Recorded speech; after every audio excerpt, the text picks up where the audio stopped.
Profesor de Arquitectura de la Universidad de Buenos Aires, Universidad de Palermo, Universidad de El Salvador, la Universidad de Torcuato Di Tella. En el periodo 89-2013, asociado a Clorindo Testa, participa de concursos y obras como el Fondo de Cultura Económica, Colegio de Escribanos, Ciudad Cultural Conex, Campus de la Universidad de San Luis, Biblioteca y Auditorio USAL, Galería Altera, Campus Untre, etc. Expone sus trabajos en forma colectiva e individualmente en Argentina y en el exterior. Museo Nacional de Bellas Artes, Museo Nacional de Arte Moderno, Museo Eduardo Sívori, Museo de Arte Decorativo, Centro Cultural San Martín, Centro Cultural Recoleta, Salas Nacionales de Exposición, Fondo Nacional de las Artes. También en algunos centros de exposiciones a nivel internacional como el MoMA, la Bienal de Arquitectura de Venecia, la Bienal de Arquitectura de San Pablo, etc. O sea, tenemos en Juan el arquitecto y el artista en forma simultánea, en conjunción, digamos, de ambas actividades. Así que bienvenido, Juan, nuevamente a este ciclo. Muchas gracias a vos y nuevamente por la invitación. Me parece muy bueno poder divulgar lo que uno hace y no, paso a la charla. Muchas gracias por la invitación a todos y por el público en venir, que está muy bien.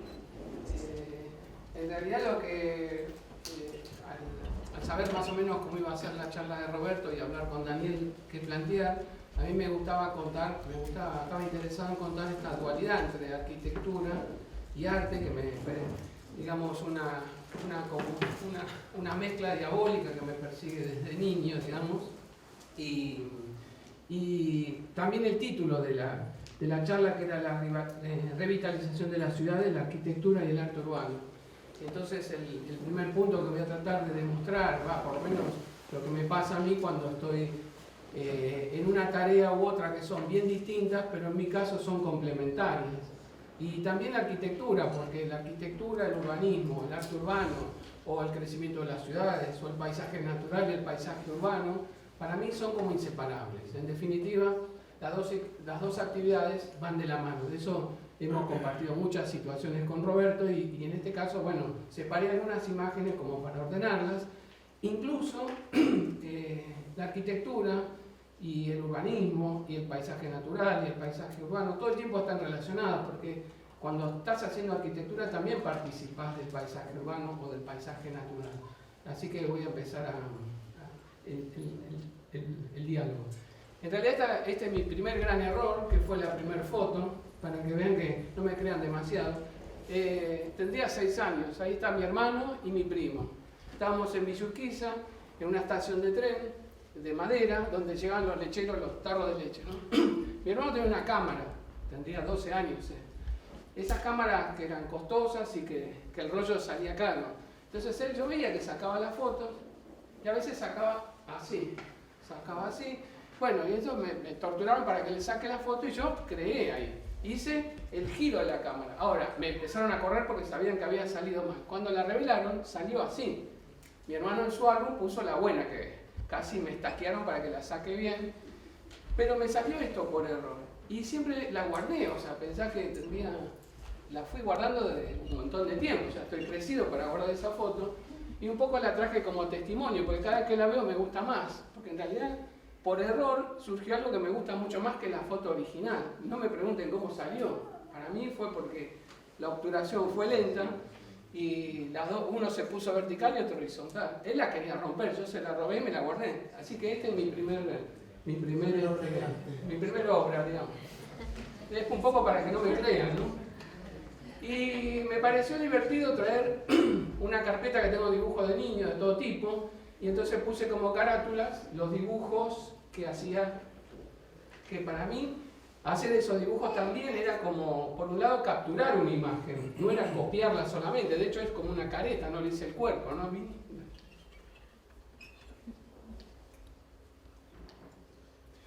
Y esa dualidad entre Disney, lo tierno, digamos, entre comillas, ¿no? De Disney, del niño bueno, o el niño que hacía estas guerras, porque un profesor, que eso de primer grado, segundo, no sé, nos enseñó a hacer barcos con líneas rectas.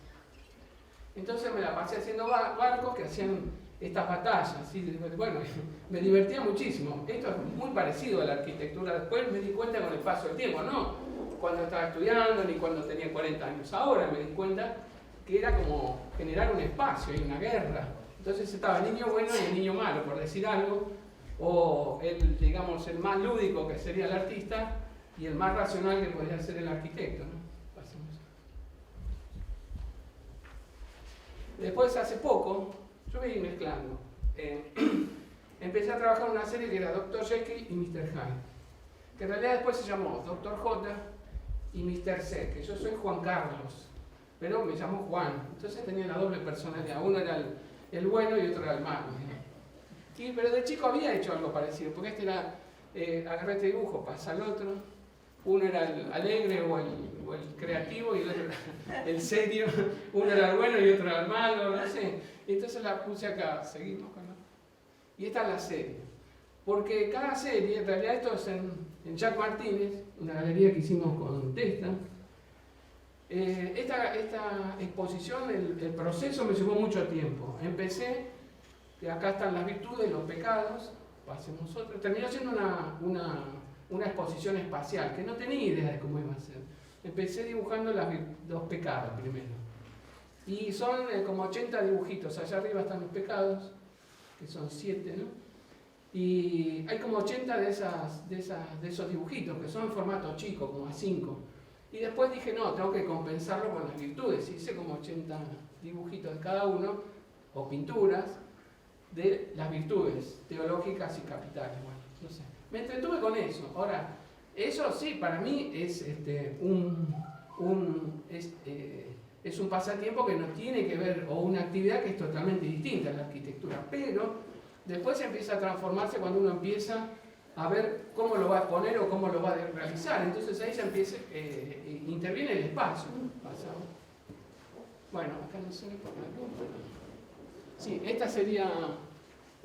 cada una de las virtudes y pecados tenían una caja, pero adentro no tenían nada. Pero las cajas tenían, por ejemplo, esta era la, por decir algo, la ira roja.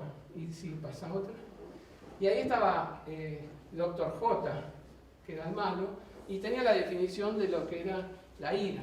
Bueno, por supuesto, en compensación estaba después una virtud donde aparecía una cara mejor de Mr. C. Eso con respecto a lo que para mí no tiene nada que ver con la arquitectura, pero debo decir que con la arquitectura yo tuve la suerte de trabajar con Clorindo y siempre pensé en ser independiente, un arquitecto independiente. Digamos, no independiente de los demás, sino independiente como si fuera un director de cine independiente, ¿no? Y tuve la oportunidad, al no tener nada de trabajo, de empezar a trabajar con Clorindo, que Clorindo parece bueno, fue un gran estudio, pero que era un estudio independiente. O sea, uno podría decir que comparado con un director de cine de Hollywood, otro director de cine independiente es totalmente distinto. Y era ahí donde nosotros trabajamos. O sea, por eso digo que trabajar como arquitecto independiente, la mayoría de los proyectos no se construían. O sea, con lo cual no entraba mucho. Y también pasa algo con la arquitectura, que a mí me encanta tener toda esa documentación, esa labor intelectual, que es como, para mí es como construir un pensamiento, también es de alguna manera expresar lo que uno quiere, pero la arquitectura me gusta verla también. En cambio, cuando voy al taller, Mr. C va al taller, hace las cosas y las ve. Entonces ese canal expresivo es muy útil para mí, si no, resulta muy denso estar trabajando y no ver los resultados de las cosas construidas. Es una válvula de escape, digamos, ¿no? Acá hay una serie de objetos que empecé haciendo jugando también. En ese momento teníamos bastante trabajo dirigiendo una obra. Y empecé a hacer unos objetos que son estos, que pueden ser cualquier cosa. No sabía si eran animales, edificios o naves. Yo quería hacer naves, tampoco me crean, porque la verdad que quería hacer como objetos voladores, pero como las piezas que tenía de las obras eran pesadas, Roberto me regaló una pieza de madera y yo le hice un objeto, ¿no? Y vos me regalaste uno de estos cortados de cartón. terminaban siendo muy sólidos, así que se apoyaron. Pero mi idea, sí, por eso decía, no me crean todos, pero quería que fueran voladores, pero algún día lo voy a hacer también. Entonces estos objetos funcionaban en forma individual, siempre como soy obsesivo, aunque no lo parezca,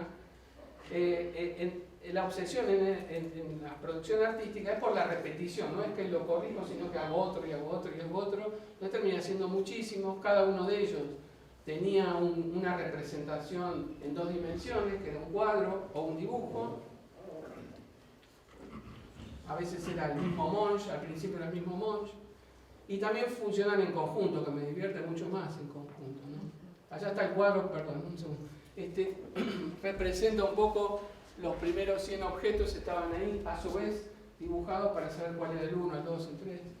Esto fue después en Jacques Martínez, una muestra que hicimos con testa para niños. Y los chicos les gustaba mucho, los agarraban, jugaban. Todo madera, ¿no? Madera y pegada, o sea, no está encastrado. Yo no hacía casi trabajo de madera, o sea, simplemente los agarraba, los iba colocando y los pintaba, ¿no? También interviene en el espacio. Al mismo tiempo, yo entré en los 90, digamos, 89 a trabajar con Testa, y en paralelo, aparte de, digamos que su manera de trabajar era muy obsesiva, lo que más me asombró es la cantidad de dibujos que producía planta, corte y vista de un mismo proyecto, corrigiendo uno, corrigiendo otro, y después se volvía sobre esos dibujos. Y esa obsesión me llamó mucho la atención. Pero por otro lado, no se hacían maquetas, las maquetas las hacíamos después, como los croquis. Y las maquetas eran de estudio y eran un poco bastante lúdicas. Con el correr del tiempo yo traje algunas, que estas ya son más avanzadas, y las traje porque también repasaba la charla y dije, claro, las maquetas, de hecho las hacíamos con Víctor Coronel, que está trabajando en España, haciendo maquetas, las hacíamos en mi taller. Entonces, en definitiva, hubo ahí una producción que tiene influencia entre la arquitectura y el objeto, o sea que las maquetas pasaban a ser un objeto también como de juego, de alguna manera, pero que eran más útiles que las maquetas verdaderas, que son como si fuera uno hiciera en escala pequeña un auto de verdad. Y en realidad las maquetas, cambiando de escala, tienen otro significado, entonces tienen una síntesis diferente. Este es el concurso para ciencias exactas, que por supuesto no sacamos nada, que es el edificio que se terminó construyendo parejo, con ventanas uniformes, y esto era las aulas y el auditorio de la esquina frente a la plaza, separándose un poco del edificio viejo, ¿no? Otro conjunto de viviendas, respetando un edificio antiguo, una fábrica de galletitas o algo de eso. Un hotel en la calle Corrientes. Digamos que no es más que el proyecto, pero dibujado había que hacer los dibujos especialmente para hacer la maqueta, no era el mismo proyecto. Era el mismo pero sintetizado, ¿no? Quiero decir. Este es un concurso para aerolíneas cerca de Ezeiza. Una casa, en un country, que es totalmente lo contrario, al final no se construyó, que era hacer como un patio dentro de un country. En vez de, por ejemplo, en Pinamar o en los country, las casas tratan de levantarse, de verse como exentas. En Pinamar se sacan los árboles y aparece en la loma una casa de tejas con como de 100 años, parece de 100 años atrás. Y en realidad esta buscaba generar su propio espacio, ¿no? Que el límite fuera el propio espacio de la casa, ¿no? Esto es la casa de la Barranca con Clorindo, y puse los árboles porque me parecía que era cuando hablaban de arte urbano, bueno, o arte en el paisaje natural también podía ser. Con Clorindo, bueno, Clorindo había desarrollado estos árboles, bueno, este fue el primero que hicimos, que se hubo que construirlo, en una casa en Martínez, ¿sabes? Que es este dibujo que sostiene la pileta, estaba hecho todo en hormigón, que es este. Y en realidad acá también es esto de poner en duda dónde empieza algo que uno puede llamar que es arte o dónde termina la pileta, digamos. O sea, eso genera un espacio. Entonces esa ambigüedad me parecía que también dónde está el límite entre la arquitectura, el arte. Creo que la arquitectura también tiene que tener algo que decir, que uno lo puede llamar arte como puede llamar arte a un libro, a alguien que escribe un libro. Así que acá esa la primera duda que se me presentaba para decir, bueno, los árboles son arte natural o son parte de la arquitectura. Para mí son parte de la arquitectura. Ahí se ve. Es inseparable, digamos, sería otro proyecto. Y con posterioridad hicimos estos en la calle Holberg y Donado, que es una ex autopista que se hizo una reconstrucción de viviendas y quedaron varios espacios donde nos convocaron para hacer estos árboles. Estos árboles están destinados, una parte tiene color y la otra es para trabajar con grafitis. Esto sí yo podría decir que es arte urbano, pero también es arquitectura, me parece. En otro momento tuvimos que hacer unos móviles. Este es un dibujo viejo de niño, obviamente, que es una mezcla entre el Vikingo y no sé, una nave medieval. Pasa un helicóptero. Y en algún momento empecé a hacer una serie sobre el Arca de Noé. Que estas alternancias entre obra de arquitectura y pintura es la que me permiten recomponer mi estado. Y no sé por qué empecé con el texto del Arca de Noé y me imaginaba una nave. O sea, ahí un poco el pintor estaba, o el artista plástico estaba pensando como arquitecto, cómo hacer una nave. Lo primero que hice fue pensar la nave. Me gustaba la imagen de la nave chiquitita en la inmensidad del mar también. Y ahí está la planta, el corte, la vista, y la hice toda con residuos de listones de yesero, ¿no? Esos 40 días de lluvia que terminaron con, salvo con los que sobrevivieron en la nave, ¿no? Imaginaba que era una especie de nave espacial que flotaba o que podía estar por cualquier lado, como un gran edificio. Y terminó eso que era... empezó siendo una investigación, por decir algo, terminó con una instalación que eran los objetos en miniatura, que son como animalitos, y el gran Arca de Noé en la punta, que se iba a salvar de inundación.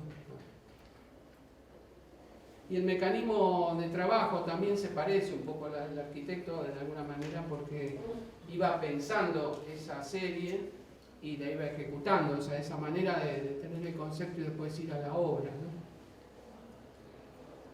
Y construirla también ese contrapunto de la construcción totalmente casi improvisada, pues con clavo, cola y como da y serrucharlo ahí, es un alivio frente a la tensión que te puede producir trabajar en el campo de la arquitectura, un desahogo. Concluyendo, desarrollamos un ómnibus, era un concurso. El ómnibus en realidad para que el acceso fuera para todo el mundo, digamos, que no hubiera diferencia casi de nivel al cordón. Entonces, lo primero que tuvimos que hacer, que eso dijo que tiene que poner la suspensión arriba. La suspensión la tiene acá arriba, que es muy loco, ¿no? Y el motor está atrás, que es eso amarillo.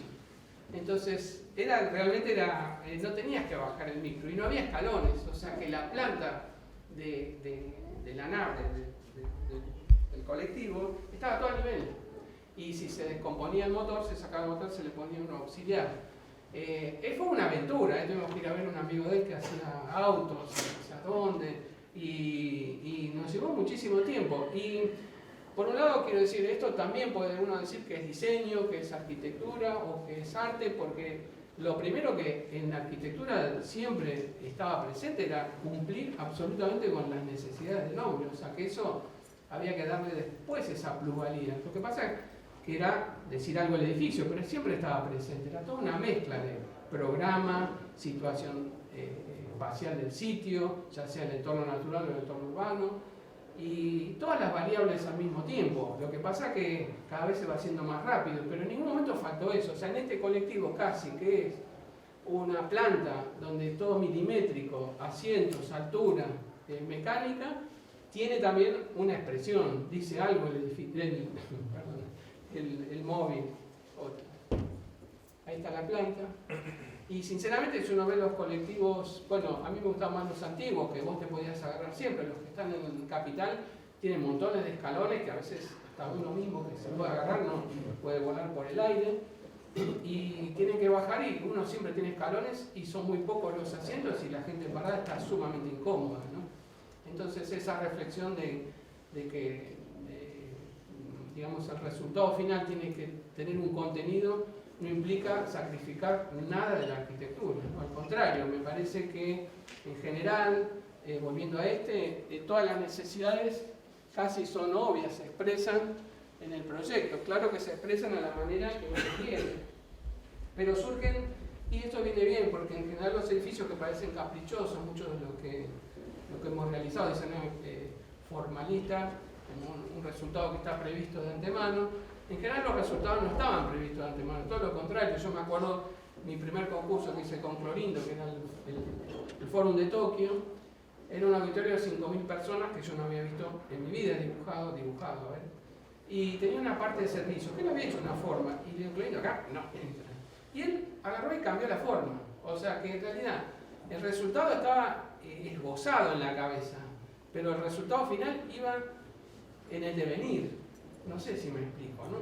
O sea, en el devenir de haber ido al sitio, en el devenir de ver tal cosa, y se iban produciendo accidentes. Inversamente, si sobraba superficie porque algún cliente le parecía que había algo que estaba de más, una vez dije, hay que cambiar todo. Y él dijo, no, agarró y hizo como Mata Clark, que hacía un corte en los edificios. Bueno, hizo así, le sacó una raja a un trozo de edificio que era una parte, ¿no? Y quedó bien, digamos, como que había esa voluntad de que el proyecto fuera surgiendo de acuerdo a las necesidades, ¿no?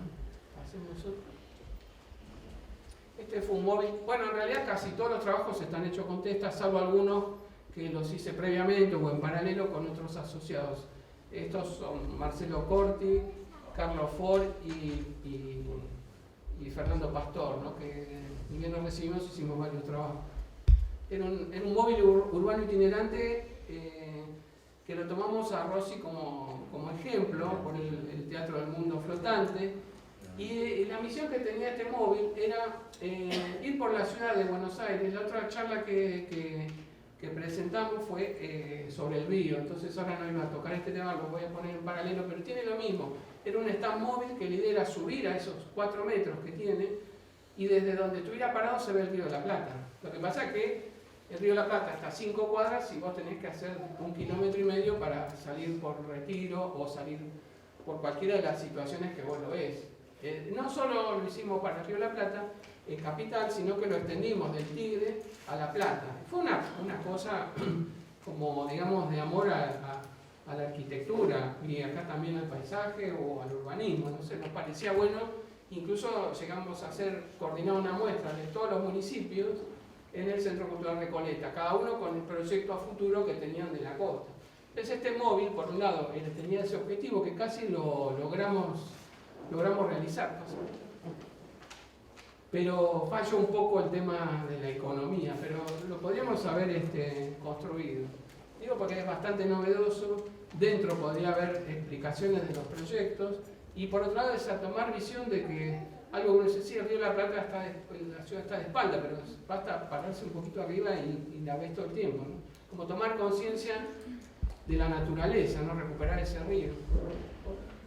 Bueno, estos eran los conectores que a raíz de eso podían venir, que podían ser totalmente lineales con árboles y caminos o ser un edificio perpendicular al río con retiro, ¿no? Y ahora quedan 2 o 3 series, una que es el paisaje natural, una casa chorizo y el paisaje urbano. Bueno, acá están esos dibujos que siempre parecen tiernos o dramáticos de la infancia. Donde está la casita. Un homenaje a Clorindo, que fue un cuadro para el Consejo Profesional, que armé los dos. Esta es el Arca de Noé chiquitita, allá en un dibujo, que fue un premio. O digamos, estos puentes que están en Palermo, que son completamente industriales, o la Torre Eiffel, que era como un símbolo, hoy por hoy o el transbordador de la Boca, tranquilamente algo que era prácticamente de servicio industrial, termina siendo casi una obra de arte o una obra que está implantada en la ciudad, tan importante como cualquier edificio, ¿no? Y el proyecto de Puerto Madero, que lo puse solo una maqueta, pero que fue un concurso, bueno, creo que nacional, no sé si era internacional, pero fue muy productivo, se presentaron muchísimos estudios. Y en este caso lo puse en el paisaje natural porque La verdad que el concurso proponía ideas para acá y el resultado del concurso era este, ¿no? Y nosotros lo que estábamos proponiendo era que la ciudad terminara así, como de un lado tiene la Recoba, están los diques, están los docks, del otro lado hubiera como unas manzanas con una línea de viviendas alta y cada manzana tenía una torre, por decir algo. Entonces, el objetivo de eso no solo era tener un límite que parece demasiado ordenado, pero era de ideas, no era para... El límite era tratar de que todo este parque fuera público. Y por otro lado, otra cosa que no lo hice concluido, yo me fui del estudio y lo hicimos en mi taller con estos amigos que les digo, y superpusimos en forma traviesa, por decir algo, el concurso de las 20 ideas. Nosotros ganamos un premio con los conectores, pero a su vez Tony Díaz había presentado ese muelle, esa rambla frente al río.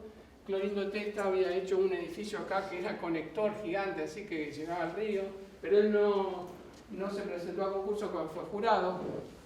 Y nosotros seguimos con los conectores, con lo cual superpusimos los conectores que podían llegar como si fuera en las cataratas, con una pasarela, que podía ser de madera o no, llegar al muelle de Tony Díaz, dejar el edificio que había hecho Testa allá, y un poco también como producto cultural, de sumar y no restar. O sea que muchas de las... O sea, esto ya pasó al olvido y de alguna manera estaría bueno que uno pudiera retomar esos proyectos, que se pudiera dialogar entre los arquitectos. Nos parecía muy bueno esa propuesta de sumar y no restar nada.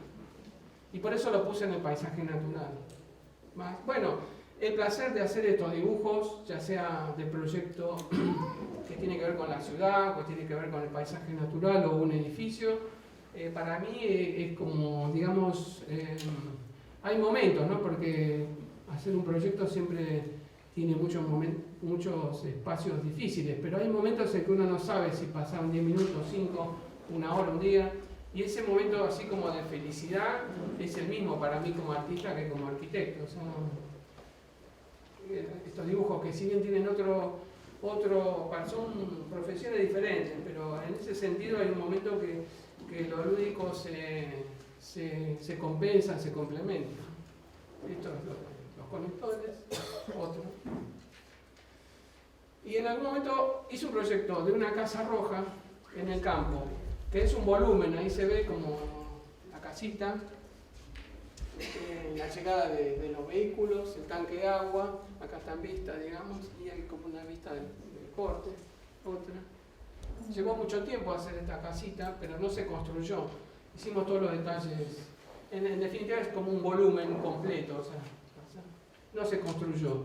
Entonces una de las formas de deshogarme fue hacer una serie sobre la Casa Roja, en contrapunto con una serie que había hecho antes que era el Microcentro Caliente. Entonces esta serie se llamó La Pampa Húmeda, y siempre como en el río está el horizonte, y acá en ahí en Buenos Aires, digamos, donde estaba ubicado siempre era un horizonte. Ahí se ve el campo y allá atrás está la casita.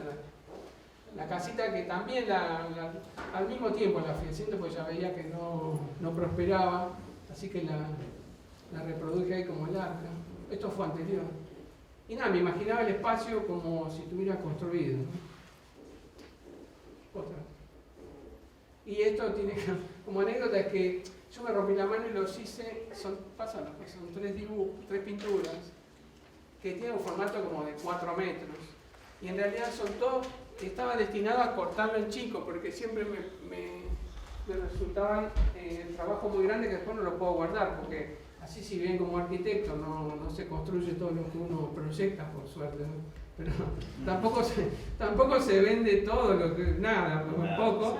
Entonces esos 4 metros terminaron siendo, que eso fue uno de los motivos que lo fui a ver a Clorindo una vez. Clorindo había hecho el cuadro como de 5 metros y no lo quería cortar, me daba pena, que me gusta más, porque había quedado unido, ¿ves? Con las chorreaduras y todo. Y bueno, ahí le digo, sí, pero no puedo guardarlo. Entonces medio que hice un control y lo corté en 3 partes, digamos. Pero si no lo hubiera podido guardar y se hubiera destruido, ¿no? Bueno, ese sueño, digamos, creo que con el arte o la arquitectura, como decía Roberto, yo lo tengo y es mi esperanza, que puedo cambiar algo. O sea, como con la música, o sea, yo creo que o leer un libro te cambia, o sea, es un poco lo que quería dar, es ese mensaje que es lo que me mantiene vivo, digamos, o sea, con ganas de seguir haciendo cosas todo el tiempo, porque siento que siempre hay una nueva oportunidad y es esa de insistir hasta que me parece que seguro pasa algo. Para mí pasa algo, de hecho, yo diría que va a pasar, si uno ve los dibujos de niños y que es algo como una serie, bueno, ahí está la casa chorizo. No, digo, si uno ve los dibujos de niño, pero se hacía puramente por placer, pero por necesidad diría yo, porque si no, no sé qué hubiera hecho otra cosa. Lo mismo pasa ahora. Jamás hubiera soñado, o sea, llegar a estar al lado de Florino, jamás, o sea, o haber hecho las cosas que pudimos hacer, o exponer. Soy muy agradecido con la profesión, no solo por lo que aprendo, sigo aprendiendo y lo que puedo dar, sino también porque yo le digo a los alumnos, muchas veces tener una profesión, ya sea ser artista o arquitecto, que provocó más comunidad, digamos, es como tener un lugar, a pesar de lo que pasa en el mundo, uno puede seguir haciendo cosas, o proponer cosas desde su lugar, es como una comunidad. De hecho, estamos todos juntos acá, que también es como una patria, venir a escuchar, para poder lograr algo, ya es importante, o sea, que eso suma, o sea, a mí me da optimismo, ¿sabes? Que hay gente que le interesa y que estamos en lo mismo. Y antes de la casa voy a contar algo. A mí me pasó que hace un año hice como un posgrado, pero un posgrado de un ex alumno mío de la cátedra de Sorondo, que era una cátedra, bueno, donde Roberto también había estado, como Cato incluso, ¿te acordás? Y un ex alumno que yo no me acordaba, pero sí, le dije que sí, me ofreció un trabajo, porque él tiene una inmobiliaria y hace proyecto, dirección, construcción, maneja a los empleados. Entonces me dijo, mirá, yo quiero cambiar la imagen. Me llamó a él, le digo, sí, fenómeno. Que no podía ir todo el día, iba unas horas, pero era una gran empresa, o sea, con ficha, tenía que poner el dedo, y era como, me sentía como dentro de un balde chiquito, ¿viste? Y yo dije, bueno, quizás tenía un compañero copado, y todo el mundo era copado, pero estaban en esa especie de empresa, donde cambiar la imagen era, yo digo, tal vez hay que cambiar un poco el layout, no, eso lo hago muy bien, entonces le hicimos cambios, bastantes, halls, fachadas, pero digo por lo que es la mentalidad, yo también soy el inocente, porque dije, a mi edad todavía, y bueno, quizás podemos llegar a hacer un edificio dentro de un año así, un edificio diferente. Y no, el criterio era no hacer dúplex, por ejemplo, para cambiar la imagen, supongamos, porque el dúplex era grande, o se perdían metros cuadrados, o sacar el balcón, no, 5 por 20, por $2.000, me lo pagás vos, me decía. Entonces, no, ¿viste? Esa es la mitad, digo, de un arquitecto, no lo voy a nombrar, pero de un arquitecto que se formó en la universidad, que tuvo buenos profesores, creo, no sé, yo no me acuerdo de él, pero seguro que tuvo buenos profesores, y que además ya es rico, porque tiene auto, tiene moto, tiene casa, tiene velero, tiene, no sé, lo que quiera tiene. Y vos le estás diciendo, querés cambiar la imagen, sacarle unos centímetros, dije, bueno, llegó mi fin. Lo hice durar casi un año hasta que pude pagar las tarjetas. Y después también un poco a fin de año me dijo, y con mi amigo ya sabíamos que teníamos un triste final, pero porque nos hicimos más coequiper y entonces trabajábamos juntos, pero era como lo más parecido, casi peor que el servicio militar. Y ¿qué pasaba? Me dice, bueno, mira, voy a reestructurar, entonces ya no te voy a necesitar. Y me lo dijo como antes de irme de vacaciones, que tenía que irme de vacaciones del 1 al 15. O sea que cuando volví, me fui. Y ese fue mi posgrado. Realmente aprendí muchísimo, porque me di cuenta que no es fácil luchar porque estoy hablando de alguien joven, con mucho dinero, que lo hizo con eso, y quería cambiar la imagen. Y viajaba al exterior para comprar materiales, nos traía gente que nos daba charlas, y no... Pero no podía cambiar él. No podía cambiar él y quería el poder. Digamos que me parece que no es la acumulación solamente, sino es el poder. Y eso es lo que me parece que pasa un poco con las ciudades. Es el poder que va por encima de las personas, porque no creo que todas las personas seamos idiotas. O sea, es el poder, me parece. es querer tener poder, y para tener poder tenés que tener plata, y si tenés más poder, o sea, o vos te crees eso, porque en realidad yo creo que terminás siendo muy infeliz, porque si te invitan al barco y no va nadie, es porque no tenés con quién compartirlo. O sea, quiero decir que me siento mucho más cómodo acá que ir a navegar, digamos. Qué sé yo, o juntarme con amigos a tomar mate en el taller, no sé. Un poco, digo, porque ese máster que hice, yo dije, ¿qué estoy haciendo acá? Yo sabía que para algo me iba a servir, y en algún momento dije, bueno, está bien, me sirvió para eso. Para mi cuenta, les confieso, yo me di cuenta, eso no. Sabía que era así, pero no, en carne propia duele más. O sea, uno sabe que duele, pero en carne propia te duele más, ¿no? Te das cuenta de las cárceles, de la carne. Bueno, esta es una casa chorizo que me parece ejemplo, como también en algo mínimo o pequeño, o que con respecto a la ciudad, digo, hablo por la boca también. Es una casa chorizo que Clorino se hizo su taller. Esta era una foto que la conseguí, no sé cómo, estaba en el estudio, cómo era antes. Clorino la modifica.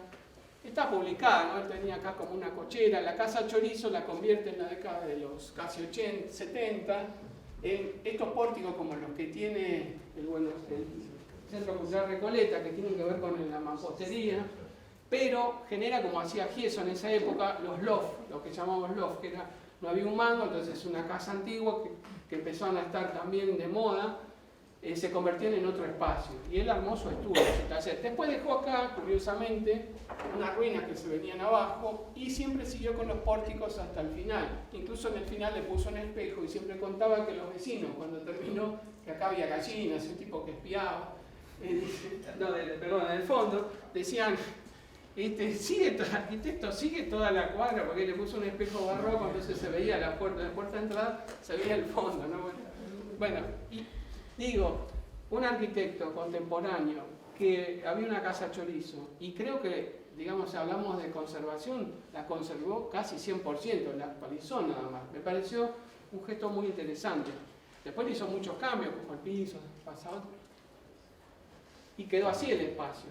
Eso es lo que digo, el punto de intervención de con qué precisión, porque podía haber tirado todo, podía haber sido otro proyecto. Y quedó, me parece que quedó el testimonio de lo anterior, sin tener que tener una casa con puertas por todos lados, paredes, sino que cambió por completo. A posteriori, hicimos una reforma con mi mujer para vivir ahí. Y fue hacerle un edificio arriba de chapa, con una escalera, como para dejar la casa chorizo y dejar el proyecto que había hecho Testa como si fuera también un patrimonio, digamos, ¿sí? Y esta es la reforma, que está hecha toda en metal y madera, metal y chapa. La escalera, que fue la clave, que no tocar nada hasta que se termine lo de arriba y después conectarlo.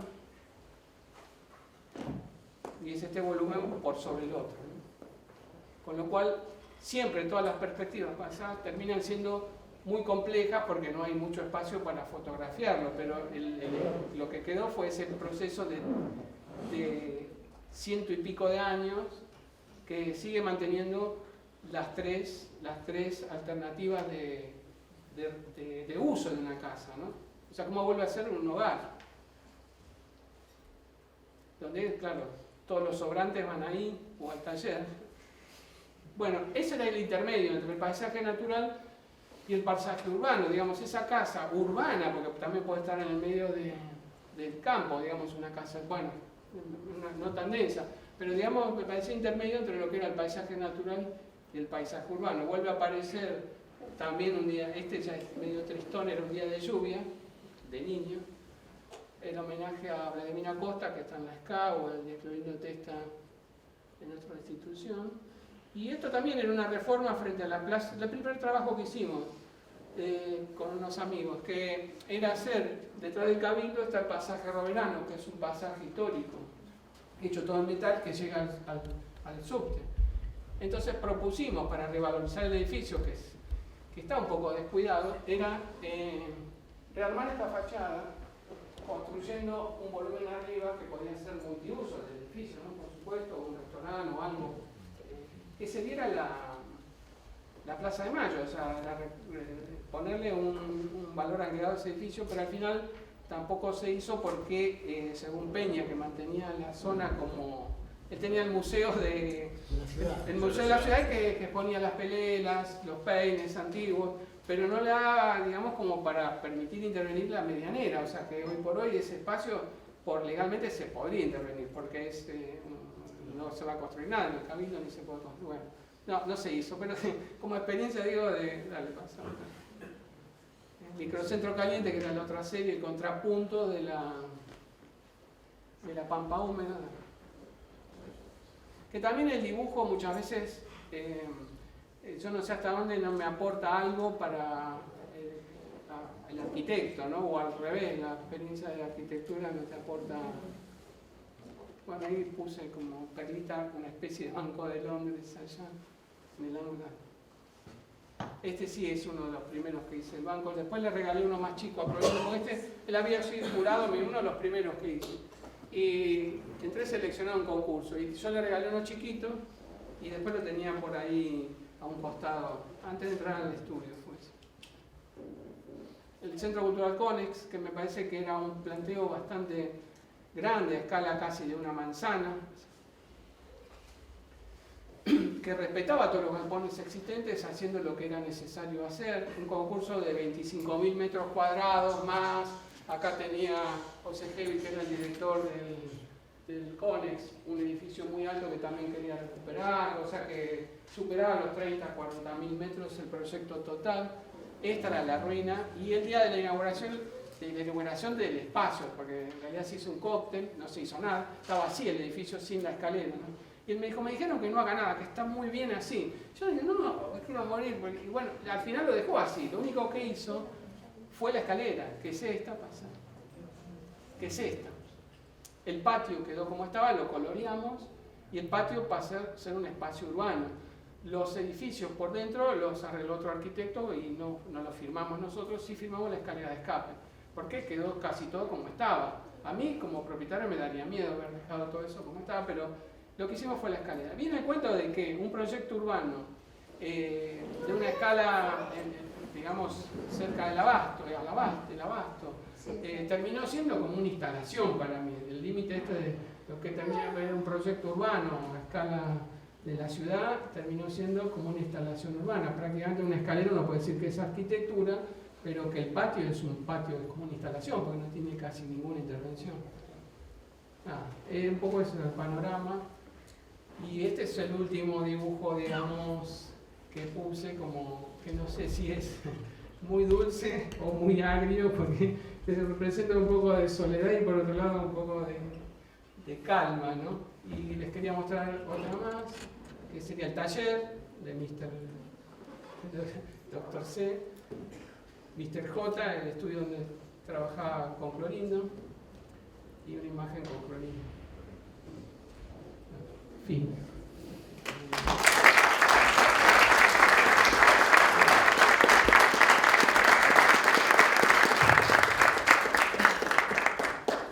Muchas gracias, Juan. Y bueno, no sé si hay preguntas o comentarios que se quiera compartir con el arquitecto Fontana antes de ir a un corte. Sí. Y por ahí también para hablarle, la pregunta estaría dirigida también al señor Roberto. ¿Qué opinan ustedes sobre la bioconstrucción y por qué no les parece que puede estar como algo principal en la carrera de los arquitectos, ¿no? Hoy en día es más en la situación que estamos como país y como planeta. ¿Y qué definí un poquito que bioconstrucción a qué decir, por ejemplo? La bioconstrucción, que yo he visto muchísimo, por ejemplo, que se usa incluso acá en Argentina también, supongo que serán posgrados o maestrías, ¿no? Que no está, por lo que yo me acabo de enterar por el señor Roberto, cómo se maneja la Universidad de Arquitectos.